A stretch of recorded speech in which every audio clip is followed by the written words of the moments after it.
아르마데 요셉은 예수님의 부활을 아주 아름답게 장식했던 사람 중에 한 사람이 바로 아르마데 요셉이라고 지난주에 말씀을 함께 나누었습니다. 그는 일찍이 예수님을 만났지만 여러 가지 이유 때문에 자신의 신앙을 감추어 놓고 덮어놓고 사람들에게 잘 드러내지를 않고 있었는데, 예수님이 십자가에 달려 돌아가시고 난 다음에 이제 6월절이 진행이 되면서 해가 지면 그 모든 일들을 이루어야 할 텐데, 문제는 예수님의 시신이 갈보리 위에 그 죽음 자체가 아직도 매달려 있는 모습을 보면서, 아무도 그 시신을 거두지를 않는 것을 보면서, 이때 이 요셉이 담대하게 앞으로 나가면서 이제까지 걸쳤던 예수님의 신앙과 부르심에 대한 소명의 옷을 벗어버리고 이제 정직히 주님 앞으로 나아갔습니다.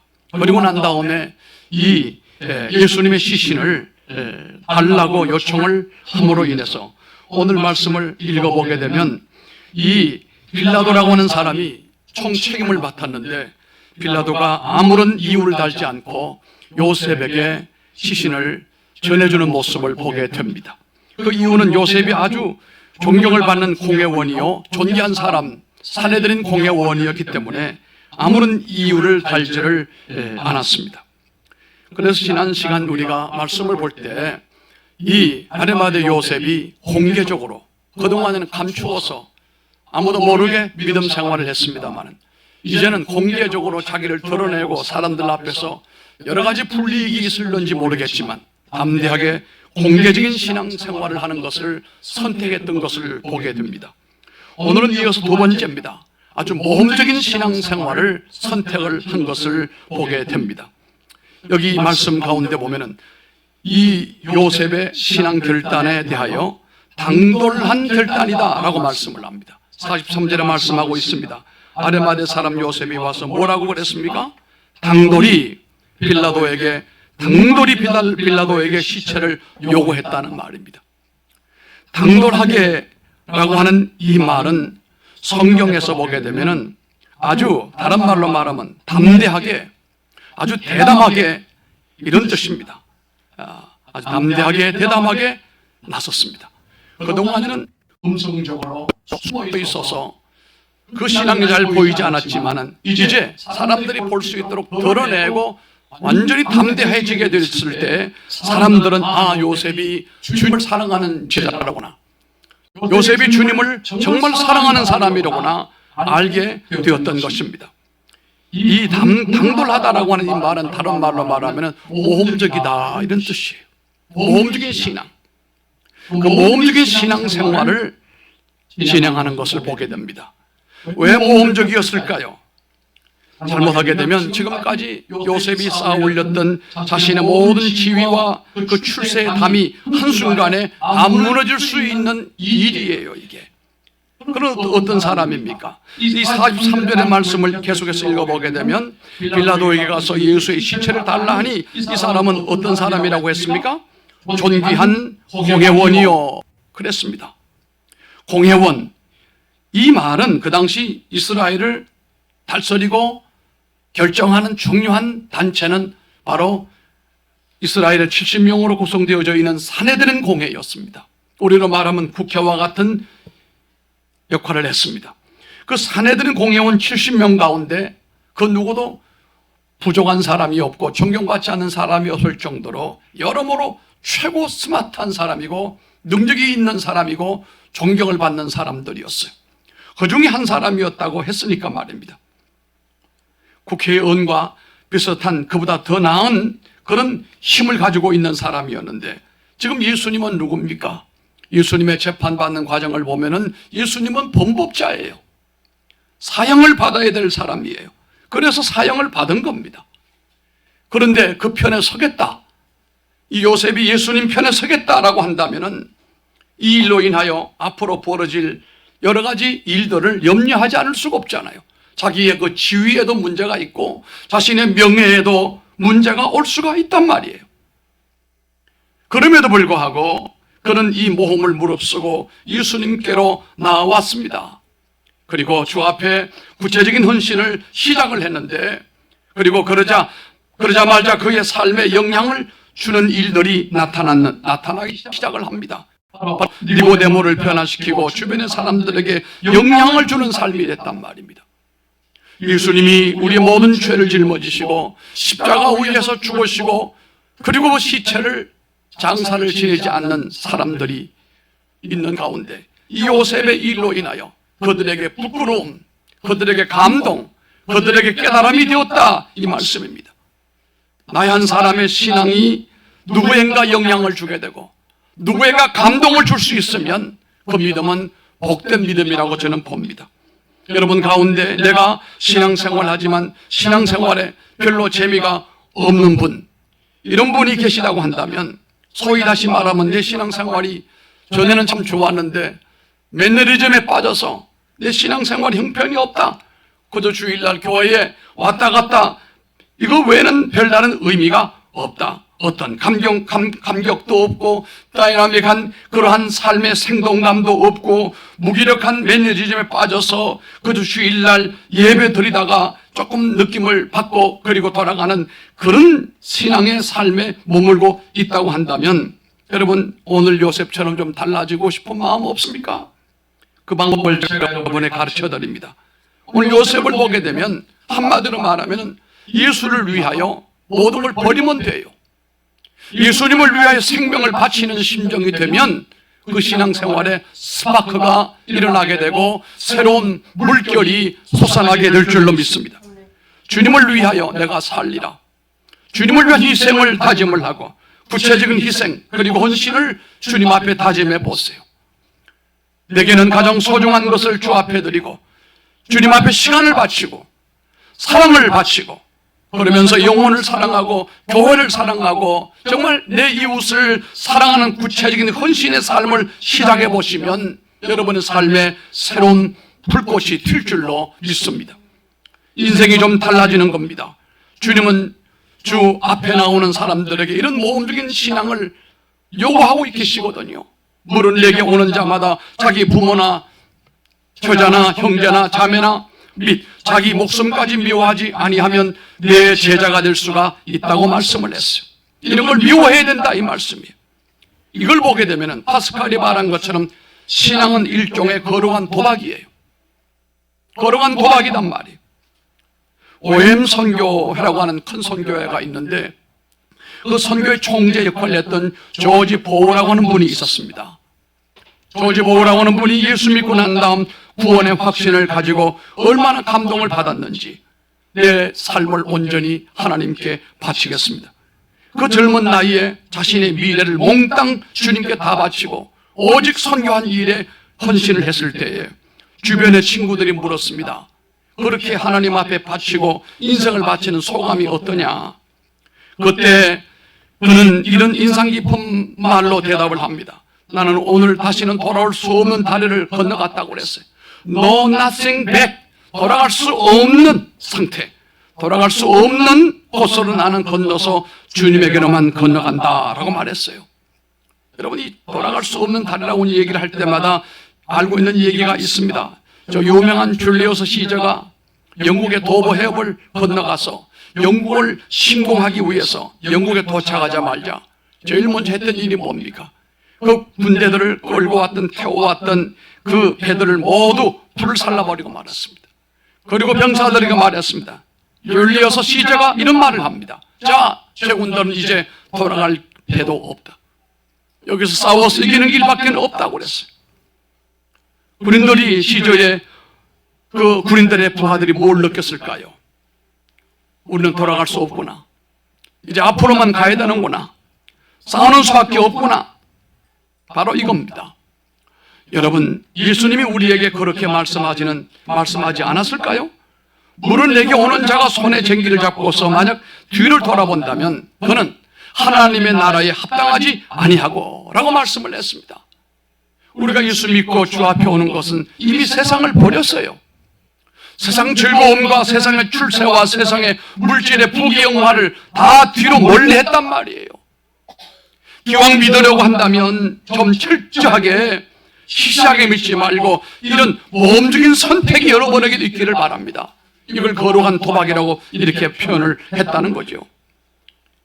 흥분이 살아나게 되고 스릴이 있게 되고 보람이 있게 되고 감동이 있게 되고 눈물이 있게 되고 신앙생활에 변화가 있게 되고 하나님의 역사를 경험하게 되고 하나님의 축복을 경험하는 날이 될 줄로 믿습니다. 아르마대 요셉은 바로 그 선택을 감행을 했습니다. 그의 선택은 아주 모험적인 신앙을 선택했습니다. 뿐만 아니라 이 요셉은 셋째로 그의 선택은 영원한 것을 선택했습니다. 아르마대 요셉은 본문이 소개하는 내용을 보게 되면 이런 인상 깊은 단어를 첨부하고 있는데요. 43절이에요. 마지막에 보게 되면은 이 사람은 존귀한 홍해원이요. 그 다음에 뭐라고 그랬습니까? 하나님의 나라를, 다 같이 하나님의 나라를 기다리는 자라. 다 같이 해봅시다. 하나님의 나라를 기다리는 자라.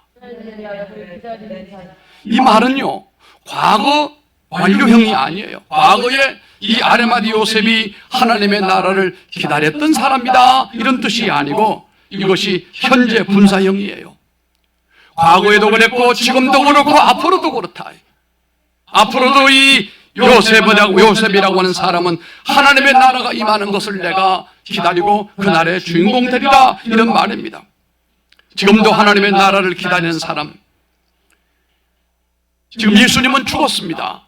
그러나 그것으로 모든 상황이 끝났다고들 사람들은 생각하고 있었습니다만 요셉은 그렇게 생각하지 않았습니다. 그러나 아직도 하나님의 나라를 기다리고 있는 사람이었습니다. 예수님이 이 땅에 왔을 때, 그리고 그가 메시아임을 확신했을 때 요셉은 그는 하나님의 나라다, 예수님이 하나님의 나라다, 예수님을 통해서 하나님의 나라가 임한다라고 하는 것을 발견을 했습니다. 회개하라, 하나님의 나라가 가까웠느니라, 그렇게 말할 때에 아르마대 요셉은 감동을 받았고 그 말씀을 마음에 새기고 신앙으로 새겼습니다. 이제 모든 것은 예수님의 죽음으로 인하여 겉으로는 끝나 보이지만 하나님의 나라가 이제 본격적으로 임하게 되는 사건 아니겠습니까? 사람들은 장례나 잘 치르자라고 말하지만 이 요셉은 아닙니다.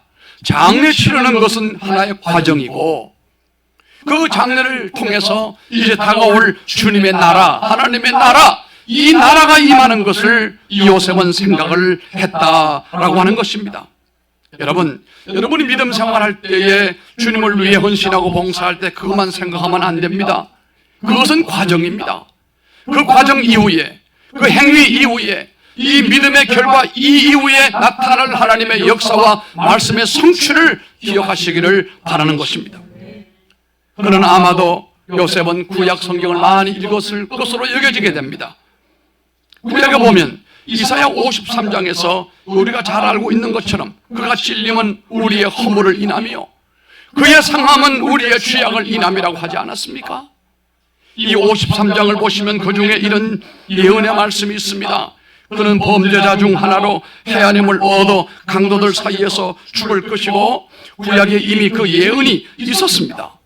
그뿐만 아니고 그가 죽은 후에 그의 무덤은 부자의 묘실과 함께 할 것이다. 부자의 묘실과 함께 할 것이다. 그때 이 요셉은, 아르마대 요셉이 그 말씀을 알았고 그때 아마 흥분했을 거예요. 예수님의 묘실이 부자와 함께 한다라고 했을 때 그 묘실이 누구 묘실이겠는가?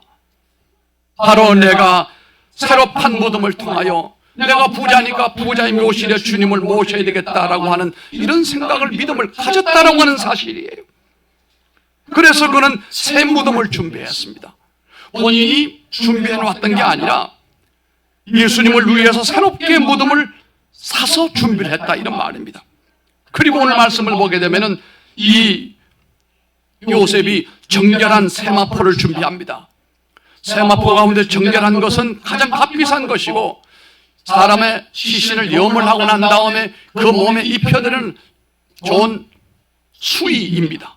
이 정결한 세마포를 준비하고 새 무덤도 준비해서 아무도 사용하지 않던 그 무덤에 그 주임을 모시려고 했던 것은 그가 성경을 알았기 때문이에요. 여러분, 성경을 아시길 바랍니다. 무식하면 안 됩니다. 성경에 도통하시기 바랍니다. 그리고 여러분 사랑하는 가운데 말씀을 적용하기를 바라고, 세상을 바라볼 때 말씀으로 평가하고 말씀을 판단하고 말씀대로 살아가기를 주의 이름으로 축원합니다. 이 아르마디 요셉은 하나님의 나라가 임하기를 간절히 기다리고 있던 사람이었습니다.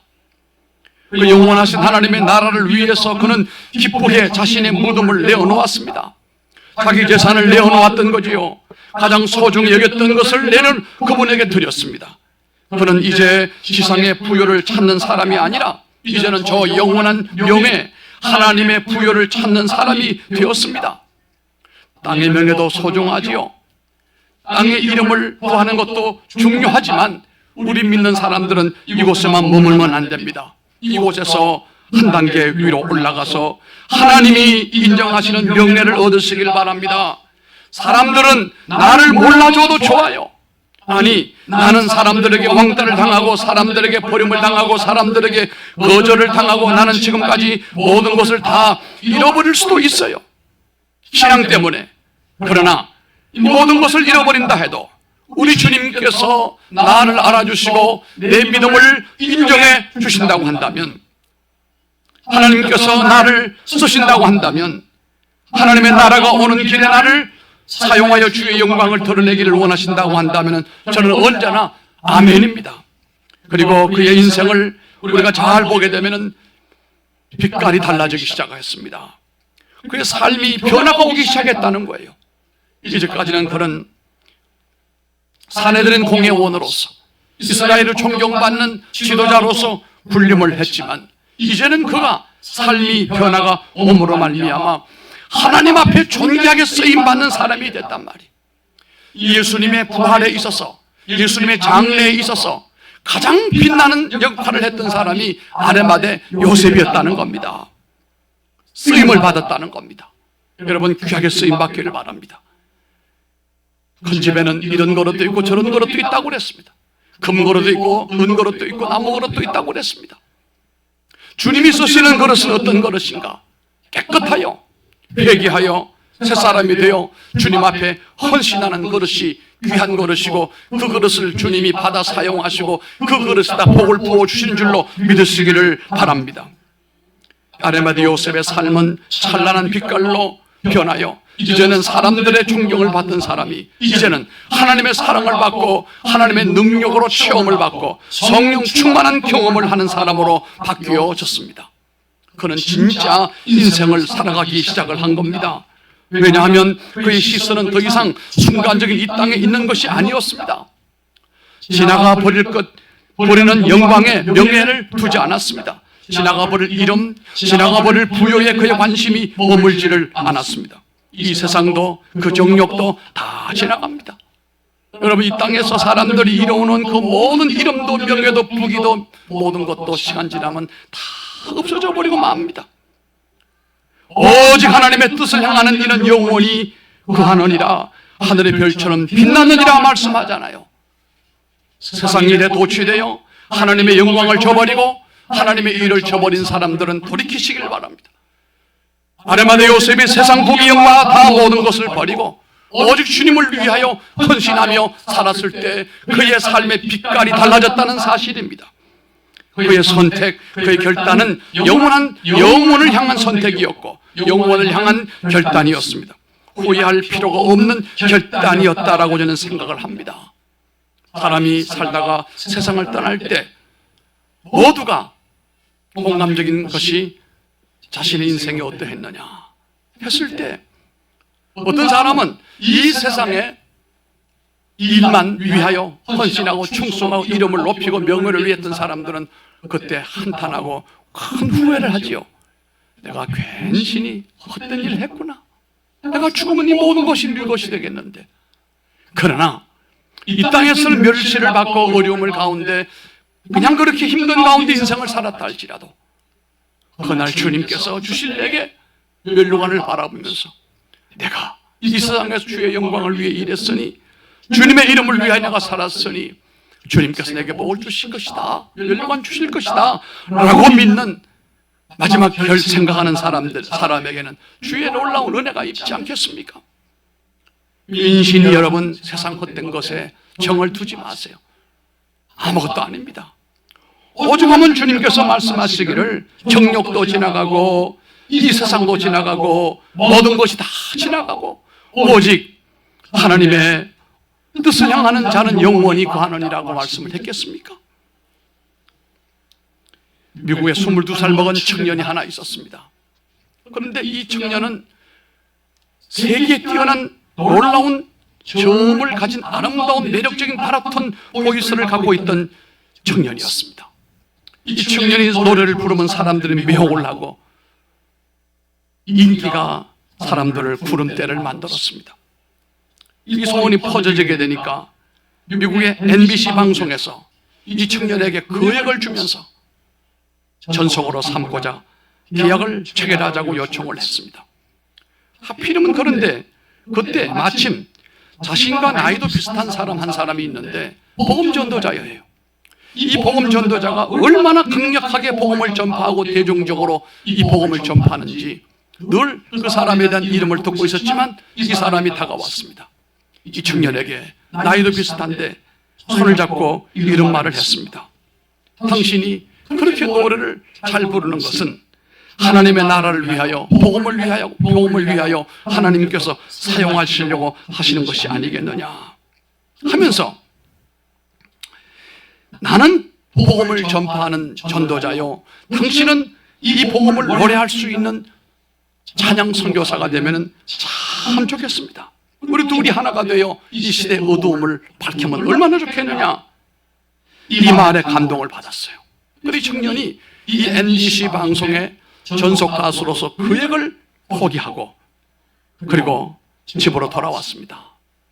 자기 집에 돌아왔을 때 믿음 좋은 그 어머니가 늘 아들의 책상 머리 위에 가끔 어머니가 감동받고 은혜 받았던 시식기나 성경 구절이나 또 그 위에 성시 이런 것들을 적어 주었는데 책상에 보니까 그 어머니가 적어 놓으신 성시 한 편이 있었어요. 시는 시인데 거룩한 성시예요. 그 성시를 읽어보는 가운데 이 아들 마음에 큰 감동이 일어나게 되고 눈에서 눈물 방울이 떨어집니다. 그런 펜을 들고 작곡을 시작을 했습니다. 그게 뭐냐고 하면은 주 예수보다 더 귀한 것이 없네. 세상 부귀와 바꿀 수 없네. 영축을 내 대신 돌아가신 그 놀라운 사랑 잊지 못해. 세상 즐거움 다 버리고 세상 자랑 다 버렸네. 주 예수보다 더 귀한 것은 없네. 예수밖에는 없네. 그 청년에게 손잡고 함께 복음 전하는 일에 나와 함께 하자고 했던 사람이 바로 빌리 그레함이었습니다. 이 청년의 이름은 조지 베버리 셔라고 하는 사람이었는데 이 베버리 셔라고 하는 이 사람은 빌리 그레함 목사님이 복음 전도하는 곳에는 항상 따라다니면서 기가 막힌 찬양으로 사람의 심령을 울리고 하나님께로 마음을 열도록 만들어준 동력자 찬양 사역자였습니다. 그는 수년 전에 암스테르담에서 세계적으로 큰 복음 전도회를 열었는데 그때 빌리 그레함 목사님이 설교하기 직전에 한 백발이 된 노구에 할아버지 한 분이 휘날리는 머리를 휘날리면서 강단에 올라서 이 찬송을 불렀어요. 처음에 그가 누군지 몰랐죠. 주 예수보다도 바로 쉐어 할아버지였어요. 이분이 작곡한 노래였습니다. 사람들은 그때 그걸 알고 난 다음에 Standing Obeisance,라고 하는 말은 존경하란 말이에요. 여러분 다 일어서서 Standing Obeisance라고 말하면서 존경을 바쳐라. 우리와 같은 박수를 쳤다는 그런 보고가 있었습니다. 그런데 그가 박수가 웅장해질 때 진정을 시키면서 이 말 한마디를 대신했어요. 박수가 여러분 감사합니다만 나는 예수가 더 좋습니다. I'd rather have the Jesus. 예수가 난 더 좋아요. 세상 물질을 쫓아가고 명예를 쫓아가고 영성을 쫓았더라면 이 쉐어라고 하는 분은 그걸로 끝났을 것입니다. 그러나 그분의 그 놀라운 헌신 때문에 오늘 우리 찬송 94장에 있거든요. 주 예수보다도 귀한 것이 없네. 우리가 그 노래를 부르면서 은혜를 받고 또 은혜를 받는 것은 그 무엇과도 비교할 수 없는 하나님의 놀라운 축복 아니겠습니까? 우리는 이 물질 만능주의 세상 가운데 세상에 어떻게 기대어 편성하여 이 땅에서 성공하고 이름을 날리고 명성을 날리고 하려는지 몰라도 오늘 우리는 예수 안에서 하나님의 은혜 속에서 온전히 헌신함으로써 주님 앞에서 주님이 알아주시는 사람이 되기를 바랍니다. 주님이 인정하는 사람이 되기를 바랍니다. 주님이 그 이름을 유명히 여기는 그 이름이 되기를 주의 이름으로 축복하는 것입니다. 기도하겠습니다.